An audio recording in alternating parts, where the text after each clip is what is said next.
नमस्कार दोस्तों, स्वागत है आपका आपके चैनल टिप टॉप क्लासेस में। आज से हम संविधान की सीरीज को देखेंगे और इस संविधान की सीरीज का आपको यूपीएससी, पीएससी, पीटी, नेट और जितने भी एग्जामों में पॉलिटी पूछी जाती है हेल्प करेगी, क्योंकि मेरा मेन सब्जेक्ट ही पॉलिटिकल साइंस है। तो आज से हम कॉन्स्टिट्यूशन की सीरीज को देखेंगे और उसकी शुरुआत करेंगे हम संवैधानिक विकास से। तो आज संवैधानिक विकास का हम भाग 1 देखेंगे और इस संवैधानिक विकास के भाग 1 में हम पृष्ठभूमि समझेंगे और उसके बाद में चार्टर एक्ट 1600 देखेंगे। फिर उस चार्टर एक्ट 1600 के बाद में चार्टर एक्ट 1726 को देखेंगे और फिर भारत के संवैधानिक विकास का हम डिवीजन कर लेंगे, जो कंपनी के शासन के अधीन अधिनियम बनते हैं और जो ताज के शासन के अधिनियम बनते हैं। और इसको समझने के बाद में जो भाग 2 आएगा, उस भाग 2 में जो अगला वीडियो आएगा उसके बाद से हम 1773 के रेगुलेटिंग एक्ट से आगे की चीजों को देखेंगे और संवैधानिक विकास को खत्म करके फिर हम प्रेम्बल से कॉन्स्टिट्यूशन को चालू करेंगे। तो संवैधानिक विकास के भाग 1 में आज हम समझते हैं थोड़ी सी पृष्ठभूमि को, फिर चार्टर एक्ट 1600 को, फिर चार्टर 1726 को और फिर डिवीजन को। दरअसल 1599 में ब्रिटेन में पूर्वी देशों से व्यापार करने के लिए एक कंपनी बनती है और उस कंपनी का जो पूरा नाम है वो बगल में आ जाएगा। तो इस कंपनी को ब्रिटिश ईस्ट इंडिया कंपनी कहते हैं हम जनरल आमतौर पे। और इसको 1600 में 31 दिसंबर 1600 के टाइम पे रानी एलिजाबेथ के द्वारा एक चार्टर एक्ट मिलता है कि आप 15 वर्षों तक पूर्व देशों से व्यापार करने का आपको व्यापारिक एकाधिकार दिया जाता है। दरअसल व्यापारिक एकाधिकार का मतलब ये होता है कि इस देश का कोई और व्यक्ति या और कंपनी इस जगह पे आकर के व्यापार नहीं करेगी। बाद में ये व्यापारिक एकाधिकार खत्म भी किया जाता है, उसको बाद में देखेंगे। तो इस एक्ट के द्वारा, चार्टर एक्ट 1600 के द्वारा बहुत सारी चीजें कही जाती हैं। तो चार्टर एक्ट 1600 में, और चार्टर एक्ट का मतलब क्या होता है? चार्टर एक्ट का मतलब होता है राजलेख, अर्थात अधिकार पत्र कि आप ये जाके करो या ये जाके ना करो।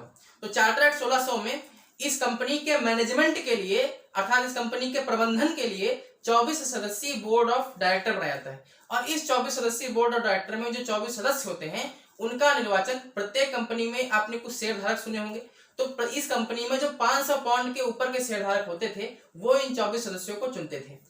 और यही 24 सदस्य की बोर्ड ऑफ डायरेक्टर्स मिलकर के भारत में जो भी कंपनी के जगहें थी उन पर व्यापार आदि के नियम बनाते थे। दरअसल शुरू में कंपनी का काम राजनीति का तो था नहीं, शुरू में कंपनी का काम व्यापारिक एकाधिकार का था। बाद में राजनीति में ये कंपनी प्रवेश करती, वो भी अभी हम देखेंगे। तो इस चार्टर 1600 के द्वारा आपने समझ लिया कि 24 सदस्यीय बोर्ड ऑफ कंट्रोल, 500 पाउंड के ऊपर के शेयरधारक उसको चुनेंगे इन सदस्यों को, और यही लोग भारत में व्यापार करने के लिए गवर्नर आदि के हेतु नियम बनाएंगे।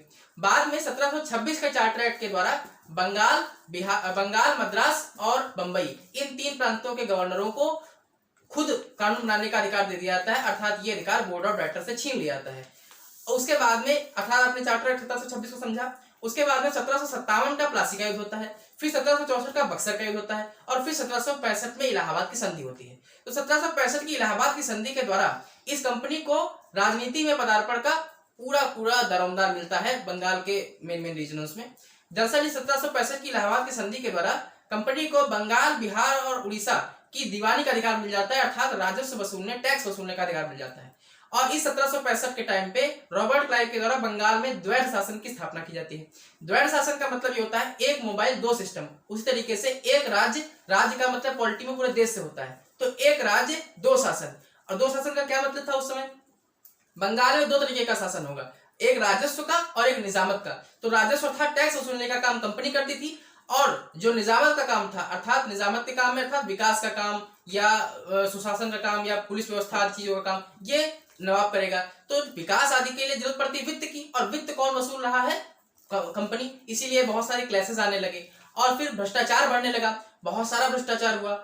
और उसके बाद में 1773 में रेगुलेटिंग एक्ट आता है, क्योंकि अब तक तो कंपनी व्यापारिक चीजों से हट करके, मतलब व्यापारिक के साथ साथ में वो राजनीति में पदार्पण कर चुकी थी और लगभग सीधा पदार्पण कर चुकी थी। और उसके बाद में 1773 का रेगुलेटिंग एक्ट आता है और 1773 के रेगुलेटिंग एक्ट के द्वारा इस द्वैध शासन को खत्म किया जाता है और बंगाल के मतलब इस जो बंगाल का गवर्नर होता है, इस बंगाल के गवर्नर को बंगाल का गवर्नर जनरल बना दिया जाता है। हम 1773 के रेगुलेटिंग एक्ट को बाद की वीडियो में देखेंगे। तो आज हमने क्या समझा? Charter act 1600, charter act 1726। अब हम देख लेते हैं जो इस संवैधानिक विकास का डिवीजन है।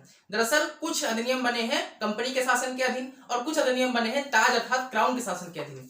तो 1773 से लेकर के 1858 के टाइम तक जो अधिनियम बने हैं या चार्टर एक्ट बने हैं वो बने हैं कंपनी के शासन के अधीन, और 1858 से लेकर के 1947 के टाइम तक के जो अधिनियम बने हैं वो बने हैं ताज के शासन अर्थात क्राउन के शासन के अधीन। 1773 से जो 1858 के बीच में अधिनियम बने हैं कंपनी के शासन के अधीन, उसके हम एक आपको नाम लिए दे रहे हैं। 1773 का रेगुलेटिंग एक्ट, उसके बाद में इसी को सुधारने के लिए 1781 में एक्ट ऑफ सेटलमेंट, फिर 1784 का पिट्स इंडिया एक्ट, और उसके बाद में कई charter act, charter act 1786, charter act 1793, फिर चार्टर एक्ट 1813, 1833, 1853, और उसके बाद में भारत शासन अधिनियम 1858।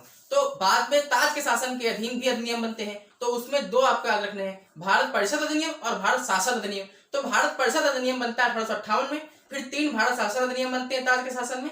1861 का भारत परिषद अधिनियम, फिर 1892 का भारत परिषद अधिनियम, फिर 1909 का भारत परिषद अधिनियम, फिर 3 भारत शासन अधिनियम बनते हैं, भारत शासन अधिनियम 1919, भारत शासन अधिनियम 1935 और भारत स्वतंत्रता अधिनियम 1947, भारत स्वतंत्रता अधिनियम।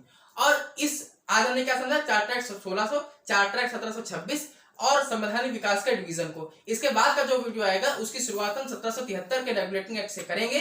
तो धन्यवाद, like and subscribe and share this channel.